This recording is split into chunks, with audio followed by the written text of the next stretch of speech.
Hello, everybody. Welcome back to the HerStoryTV and the Healing Conversations podcast with Gertrude Mache and Dr. Carlos Warter. Wonderful to be with you today. It was great meeting you in person when I came to California a week ago, 2 weeks ago. Wonderful, wonderful, wonderful to have you back. Thank you. It's a pleasure having met you in person. You're a delightful human being. Thank you so much. So are you. I think the universe has brought us together for some very, very magical reason. It's just interesting how every time I connect with you on whatever subject, we have a lot in common in terms of how we think and view the world. So what is going to be our topic of discussion for today? Well, the topic of this week has been sovereignty, the sovereignty of 70 years of Queen Elizabeth II. And I have my issues, as you do, with it, capital IT. First, when I was a little kid, and for all those years till I graduated from high school, I was in a British school in Chile by the name of Kent School. And every day I had to sing God Save the Queen. I never met the Queen. I don't know what the relationship with my education was, the Queen. But I know from the mid-50s to the mid-60s, I sang that. She wasn't my queen. I don't have a queen. I don't have a king. So I think the topic is sovereignty. And I'd like to focus on that in comparison with what I feel is the imposition of one human being on top of others with privileges that, without denying the value of a human being, without denying anything, keeps me sort of cold by the paraphernalia and the immense amount of wealth maintained by a family in a custom that, let me make a parenthesis, I think presidents are obsolete in this digital age. Much more kings and queens, which might have represented some concentration of power in the Middle Ages as a need for what is called the ethnocentric level of evolution. But today, I feel we're beyond ethnocentric, we're even beyond cosmocentric, we are even beyond progressive. We need to come to a point of integrity, global consciousness. And this is not represented by the power given in prestige, in pomp, in circumstances, and in money that has been never taxed, never put back where it was taken. I was thinking this afternoon about the diamond taken from India, which is one of the crown jewels, the Kohinoor. I believe, I'm not absolutely sure, that the Kohinoor was in the tomb of Princess Taj Mahal, in the Taj Mahal, given by Shah Jahan Ji Maharaj, the husband who lost his youngest wife very early in life. And with what right does an invading power misappropriate a jewel that was placed with love in a tomb to be put on the head, symbolizing the empire, the empress, or the emperor of India, which was British, and who caused the lives through murder, through genocide, of many Indian people during the years of occupation, besides taking valuable resources, not only from India, but from the Caribbean, from Africa, from Scotland, and from Ireland. Even though it's interesting that when Elizabeth I died, she had no heirs, and who became the King of England was James II, King of Scotland. And that created the United Kingdom. I have been in Westminster, and I've been in the place where they're crowned, and there is a stone from Scotland under the chair of the throne of England. With what right does this woman leave $1.2 billion to the Prince of Wales, William? With what right? From where? What has William done besides being the next in line to an absolute constitutional power, but still absolute, seeing what has happened this week? So I want to shift it and speak about sovereignty. The sovereignty that you and you and you and I and you need to develop as majestic beings, spiritual entities that enter this world in the flesh to affect it positively, not to rob it, not to occupy it, not to censor it, not to dominate it, but to develop our own sovereignty, a sovereignty of intelligence, a sovereignty of light and love, and a sovereignty of knowledge. Because we need to develop our kingly place in our heart, in our mind, in our soul, so that when we manifest something in this world, it is not coming from death, decay, and degradation, 3Ds, but from a divinely direct dial to the source of all sources, which some people have called God, and I'd rather call it source, because God's name has been misappropriated by churches all through the world, and these churches have made kings in the name of God, and this king have dominated and pillaged humanity. That's my introduction. Well, I'll tell you, you and I have a lot in common. Every time we talk, it's like we lived separate lives in different parts of the world, but had very, very similar experiences. So I grew up in Rhodesia. I was born in Rhodesia. I was a subject of the British Empire up until the age of 13. And I have seen the impact, the effect of colonialism on my people. So I can talk firsthand as to the atrocities that I observed. You know, I was born on a reservation. Most of my relatives are still on reservations today because of the poverty that was left when the empire was toppled. And it makes me very, very angry when I see people who are intelligent, who have gone to university, who have studied, trying to uphold an institution that has caused so much harm, that has impoverished millions of people, that have committed genocide for centuries. And now that she's dead, I am hoping that this institution will crumble. We are talking about jewels that were stolen from India, that diamond that was taken, literally they just walked in and grabbed what they wanted. It's sitting on that crown for the last God knows how many years. It just makes me angry. It makes my blood boil because people romanticize an era of tyranny, of pillaging, of raping of nations that in 2022 are on their knees because of that plundering.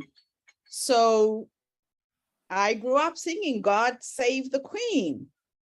And I moved to New Zealand, to another British colony, same thing.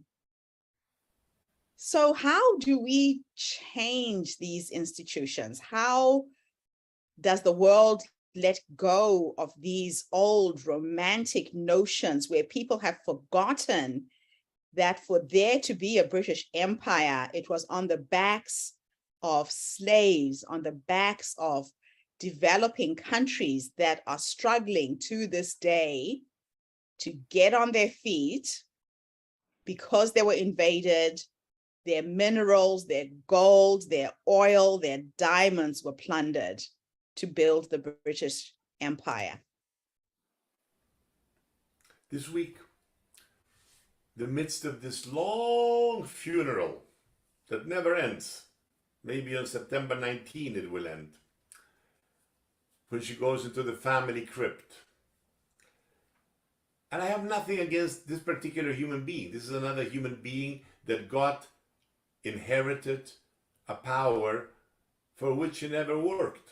She never did anything except her commitment to the crown. Mm-hmm. And fortunately, during her lifetime, as you said, a lot of it dismembered. It fell apart, but it's still there. So I felt one day a cloud of depression over me. And I felt it for some time during that morning, and I told my wife, I feel as if a depression is on me. And then I looked and I saw that, of course, this long funeral has created a field, a wave of pseudo-sadness, because so only the British subjects might have felt sadness. I am not a British subject, so I'm independent of it. But the planet was enveloped in this sad tragedy that a 96-year-old human being continued the journey. If it would have said the immortal being, the soul of this individual, ascended to a higher dimension of consciousness, it would have opened a window of faith in transcendence. Having myself had a near-death experience, I know that death is only for those that stay behind, not for the soul of the protagonist, which is you and I in an essential self. But that was not mentioned. What was mentioned was suppression of consciousness, death. And of course, it is a fantastic way to keep dominating people, because people fear death and therefore feel humiliated by the passing of this glorious human being. Long may she rule over us. Long may she reign over us. God save the Queen. That's the second verse. And when I freed myself from the perception of this cloud of unknowing, this cloud of suppression, I realized that the whole ceremonies that took place and the visits of heads of place, being honored to have been invited to the funeral, not to a spiritual experience of ascension, to a death experience of ending. When I got rid of that, I realized what better way to suppress people than making them afraid of death and giving them the false hope of a golden carriage, like she supposedly went on the Jubilee, on the 70th anniversary of her kingdom, and people were waving and she was waving. You know that. Only that she wasn't there. She was playing with her dog in Buckingham Palace, and what they had created was a hologram that appeared like the Queen, because her health wasn't to go in a carriage, especially the carriage of the king that built a golden carriage, of which it has been said it's very uncomfortable to ride in. She was not there. A hologram was there. Like when Charles III was Prince of Wales, he participated in a conference in Saudi Arabia while he was sitting in Kensington Palace in his home in London through a hologram, a projected image. And it dawned on me, yes, this whole thing is projected images to cover up the sovereignty, the majesty of each one of us. Mm. What else can it be than to suppress sovereignty, to suppress my own self in honor of somebody which is no longer there, and therefore installing fear in my awareness that one day I will no longer be here. Yes, I won't be here, but I will be in the transcendent here. It's like once I was in Canterbury, and this immense cross salutes you when you come in. It is such a big cross, 20 feet or so, that one feels that one has to lower the head. Did Jesus come here to celebrate death or supposedly resurrection? Why this Christian world doesn't emphasize immortality and resurrection and emphasizes the suffering of crucifixion? Because that's another good way that organized religion keeps people suppressed. Death.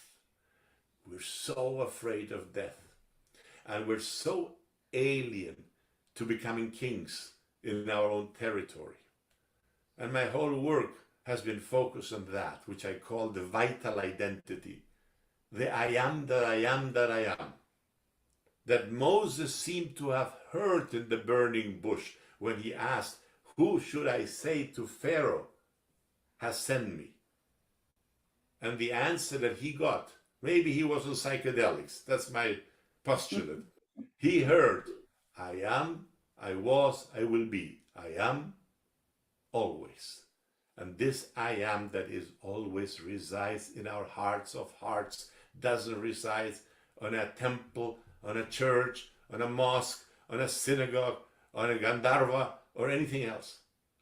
It resides in us, and we need to awaken to find out that the purpose of our life is to find out that.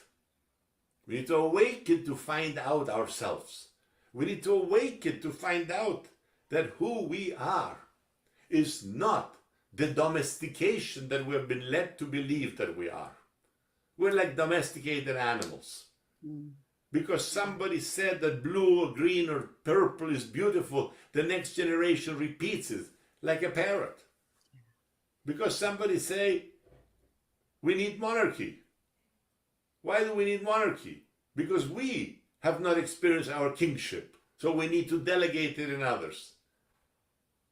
And others abuse it and suppress and condemn. And so many people have died because of the crown. Even soldiers of the so-called empire died to honor this fantasy.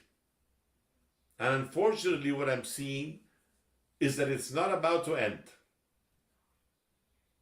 Even though Scotland wants to promote itself into a republic, even though Northern Ireland is not interested anymore, even though people of the Commonwealth don't want to be part of the Commonwealth like Barbados and Jamaica a few months ago, even with the king and with the queen living and without the new king. Even though Australia wants to have a president and not have to have the currency of the queen's face, as Canada and New Zealand and everywhere else, that this imposition of consciousness. As I said before, I'm not even for a presidential regime. What is this? That one person has the authority of what is called head of state, and instead of promoting consciousness, promotes business, and is in the hands of businessmen like the crown is in the hands of pseudo-nobility. Because what is noble in Andrew screwing teenagers in Jeffrey Epstein's ranch? What is noble about this son of the queen? It's deplorable. It's deplorable to abuse young women or young men for that effect. And yet, there he is.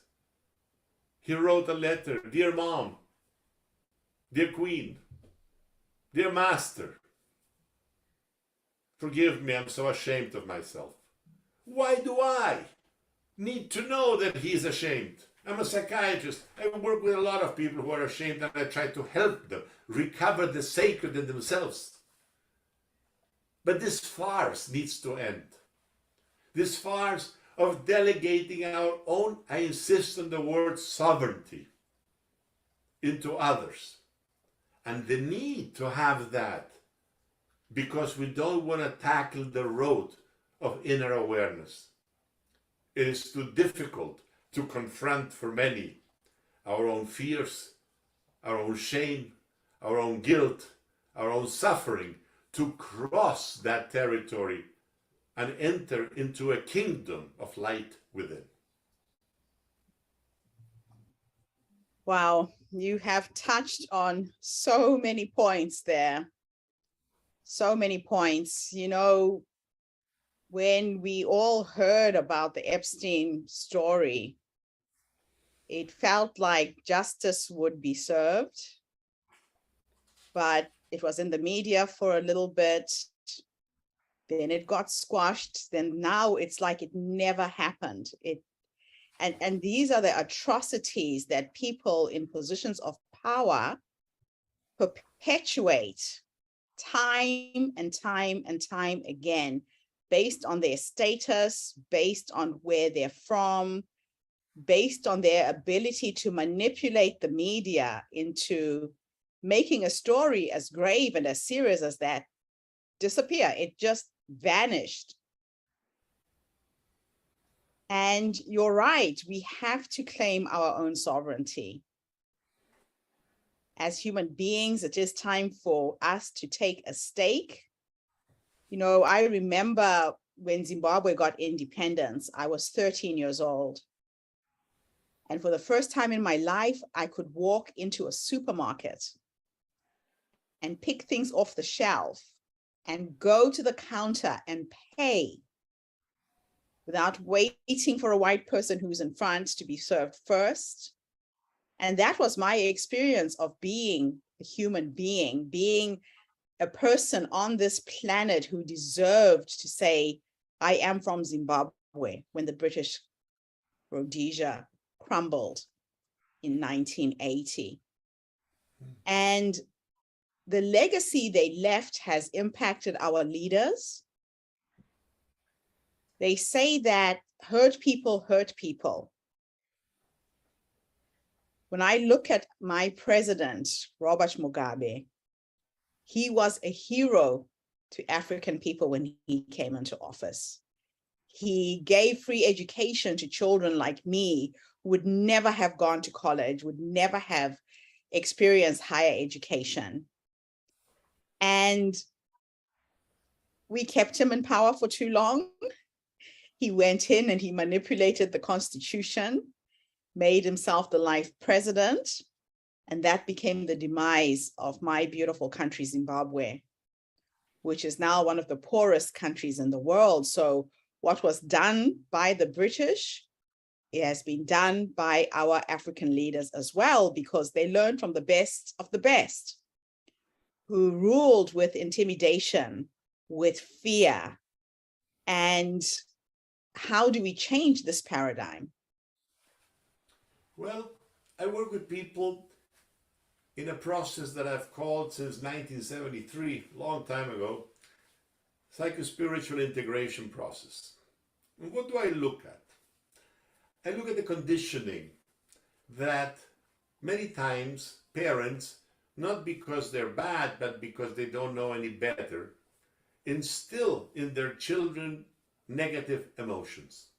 And they're educated with such fear, anger, sadness, that it gets programmed in their young minds to the point that after teenage years, they don't need the parents to abuse them morally, emotionally, verbally, physically.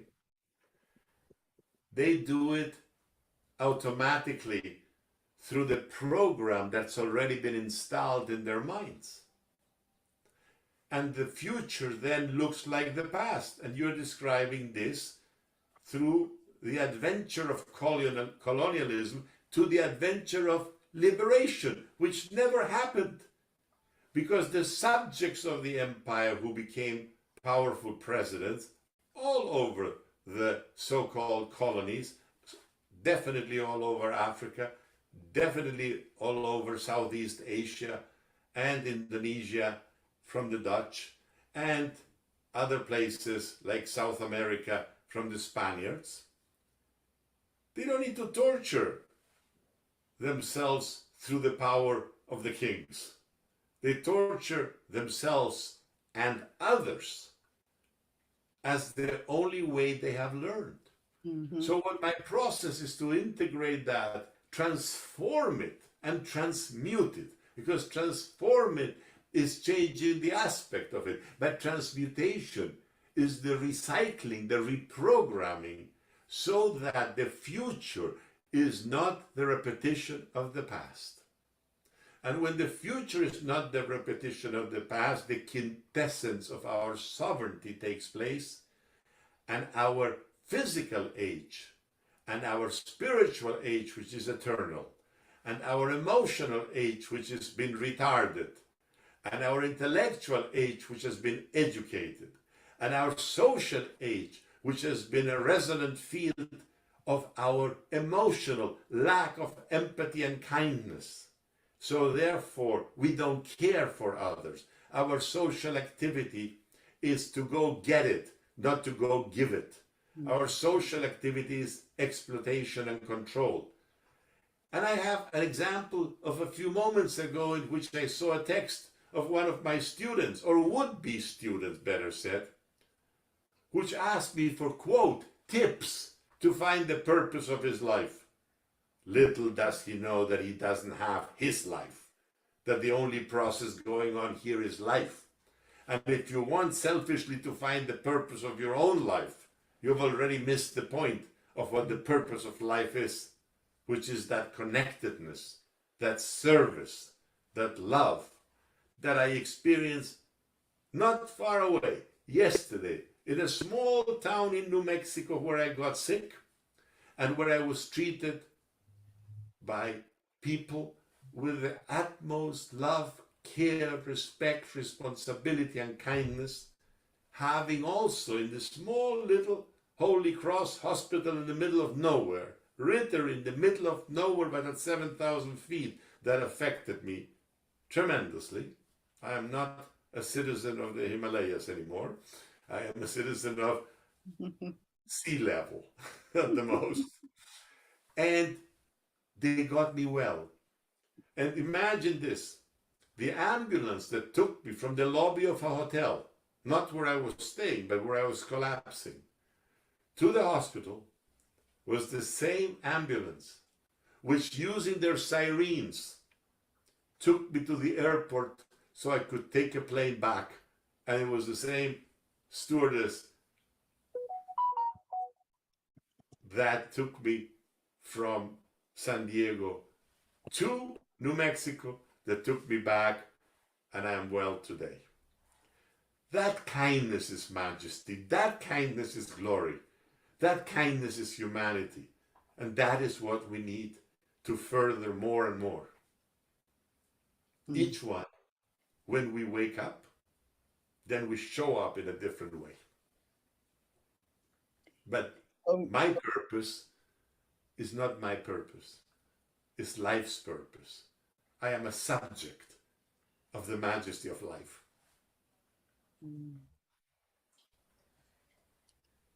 I like that. I really like that. And you know, you were describing New Mexico, having lived there. I can relate to the issues with altitude, but it sounds to me like you were in the hands of people who had empathy, who held you at a time when you were at your most vulnerable, and helped you experience what it's like when people are truly connected to each other. And I think this is what's missing with the monarchy. It's almost as if these people live on another planet. They cannot relate to the issues of the ordinary human being.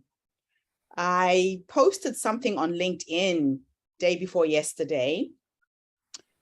It was Prince William talking about his wife and the reason why he decided to leave the royal family.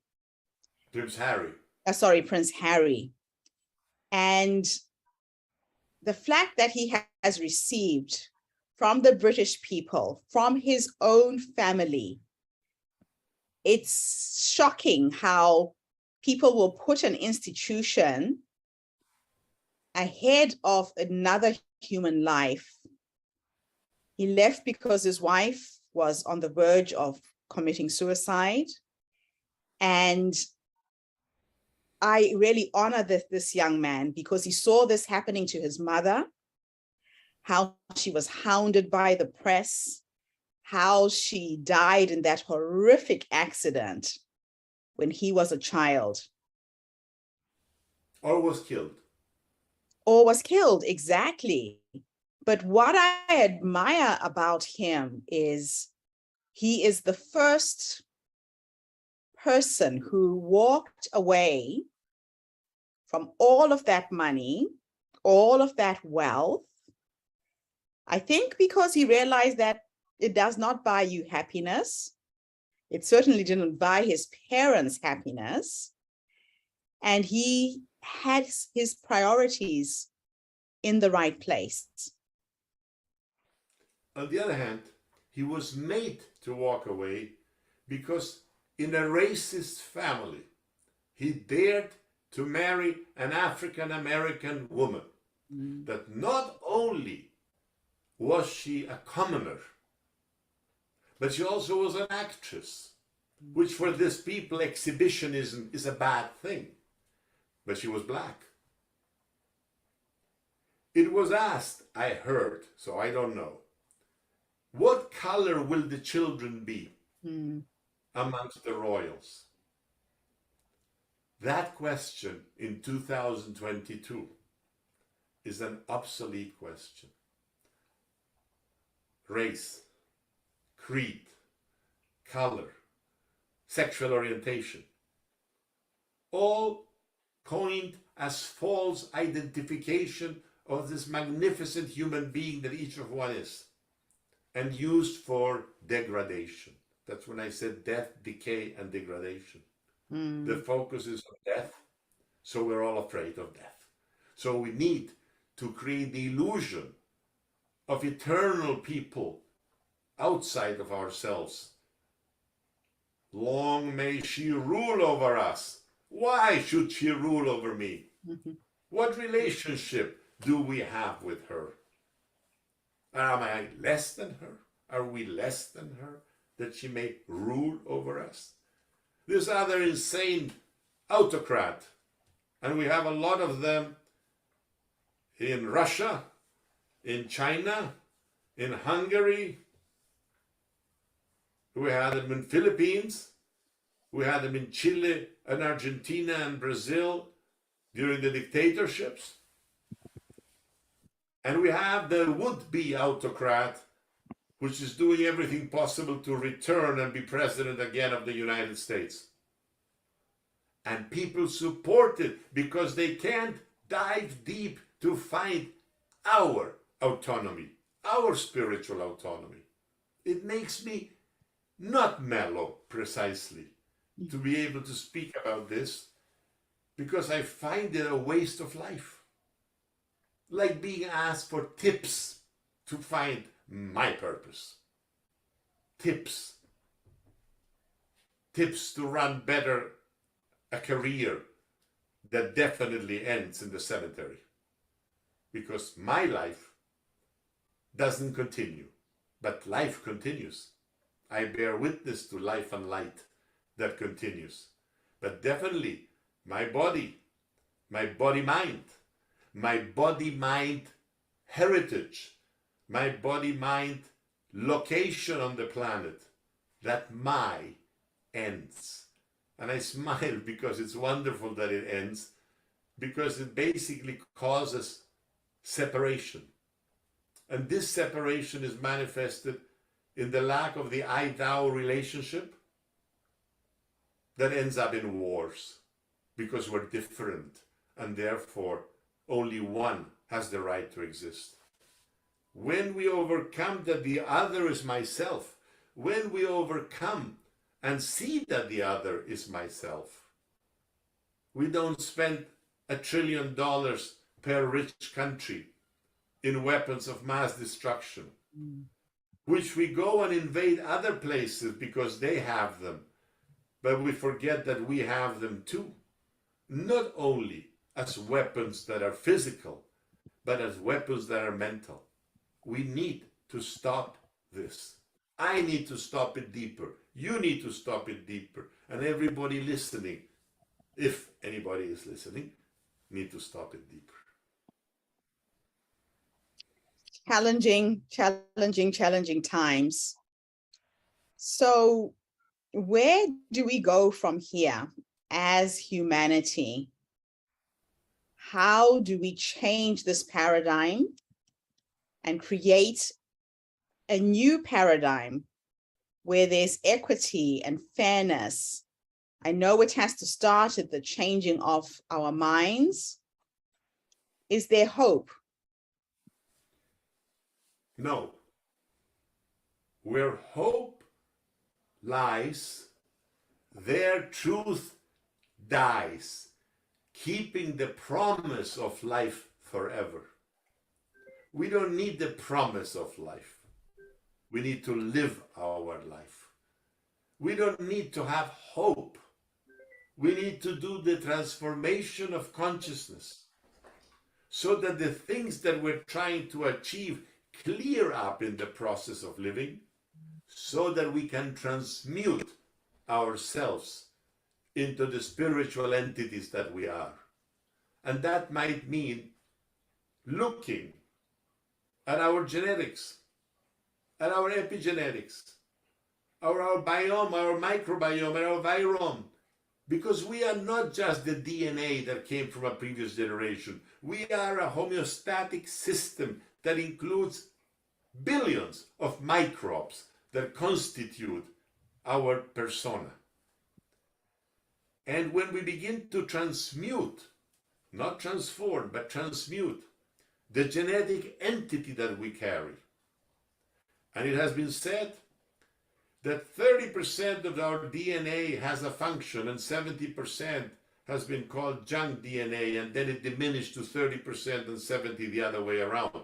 But junk DNA, to me, is that part of DNA which has not been physically and materially discovered by scientists, and it's spiritual DNA.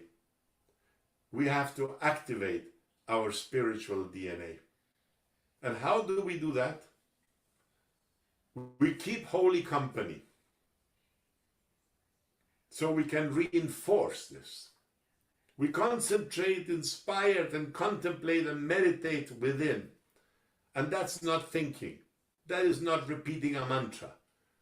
The word God, or Rama, or Krishna, or Buddha, or Mohammed, or whatever you want to see as an exemplary figure, doesn't bring us to the source.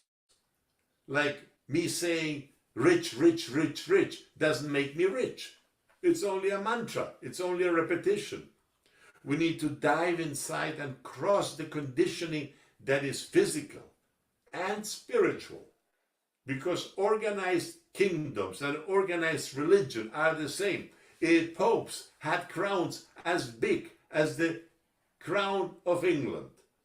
It was John Paul I, which was killed 33 days later because he wanted to give away the money and the gold of the church to the poor. That was the last one using the crown.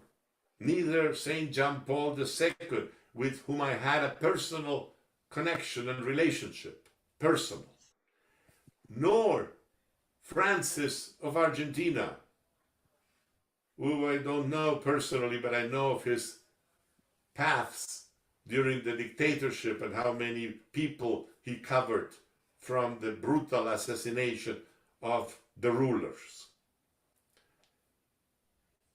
They didn't have a crown. How wonderful would it be if King Charles III, instead of having a coronation, would take the crown jewels and give them back to where they belong, first as a gesture of humanization. Because it has been said, I don't know the man, that he was interested in ecological architecture, that he spoke about climate change, that he was the patron of charities that looked forward into the destiny of humanity. But now he already affirmed that as king, he doesn't have the power to speak about those things because they're political. And the king only is sovereign and doesn't speak politics. Interesting. Only inherited $28 billion that he can't spend because he has to pass it on to the next generation, so that the firm, you know, that's the name of the royal family, the firm, F-I-R-M, controls the assets from generation to generation and never is taxed like ordinary citizens when somebody dies. I know that what I'm saying, if it goes public, will draw negative criticism because the conditioning under which we live adores figures of admiration. But in taking this admiration to the source within, we project it outside in a cowardly way, because we don't dare to take the power that is inherent to each soul, each individual, and definitely to all, together as one humanity, and live it. Well, Dr. Carlos, you give me hope. I hope in our lifetime we will live to see the breakdown of these institutions. I hope in our lifetime we live to see leadership that has soul, that can connect to humanity. I hope that my children and my grandchildren won't experience what we experienced in our lifetimes. There is hope, because there is only life and life and life and life. Indeed. So thank you for coming online today and sharing with me a very, very touching subject. You and I both have experienced what it is to live under the rule of another. And the British Empire personified that right down to what it still exists as today. And I think it's in these conversations, it's in talking about these issues, that we bring a different perspective to those who have not experienced what we have. So thank you for sharing so honestly with me tonight. Thank you so much. Thank you for the opportunity. And thank you to everybody who's tuned in again today. Healing Conversations will touch on subjects that are highly controversial. Feel free to comment. Feel free to share your views and your ideas. If what we have shared resonates with you today, share this message, share this video through your social media, through your networks, and let us start a ripple effect where maybe from this healing conversation, we can, in a small way, bring about change in our world. Thank you all so much. Be back again with another episode with Dr. Carlos Warter. Have a fantastic day, morning, or evening, wherever you are in the world, and bye for now.